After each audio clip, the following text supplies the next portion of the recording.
पुण्यामध्ये अनेक ठिकाणी बिबट्या आढळल्याचे फोटो सोशल मीडियावर व्हायरल झाले आहेत। मुळात एआय जनरेटेड हे फोटो असल्याचं वारंवार समोर येत आहे। यामुळे नागरिक आता वैतागले आहेत। वारजे येथील हाड कॉलनीमध्ये बिबट्या दिसल्याचा फोटो सोशल मीडियावर व्हायरल झाला होता। मात्र हा फोटो एआय जनरेटेड असल्याचं समोर आलं आहे। एआयचा चुकीचा वापर केला जातोय, त्यामुळे एक दिवशी लांडगा आला रे आला अशी परिस्थिती निर्माण होईल अशी प्रतिक्रिया नागरिक देत आहेत।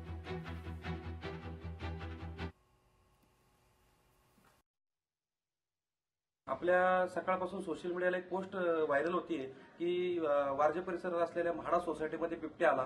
जे काही दिवसांपासून सर्वत्र बिबट्या आला ह्या ज्या चर्चा चालू आहेत, तर काही भागांमध्ये ज्या ठिकाणी त्याचं वास्तव्य तिथं असेल, परंतु ह्या कुठल्याही भागांमध्ये वारजे परिसरामध्ये बिबट्या आलेला नाही याची संपूर्ण माहिती घेतलेली आहे। आणि जे एआय जे आहे ते एआय टेक्नॉलॉजीचा वापर करून हे जे चुकीचा वापर चालू आहे हा कुठेतरी थांबवला पाहिजे, नाहीतर एक दिवस लांडगा आला रे आला याच्यासारखी परिस्थिती उद्भवू शकते। त्यामुळे ठोस काहीतरी उपाययोजना याच्यावरती झालेली पाहिजे अशी अपेक्षा आहे। लोकशाही मराठी ऐका, पहा, जागरूक रहा।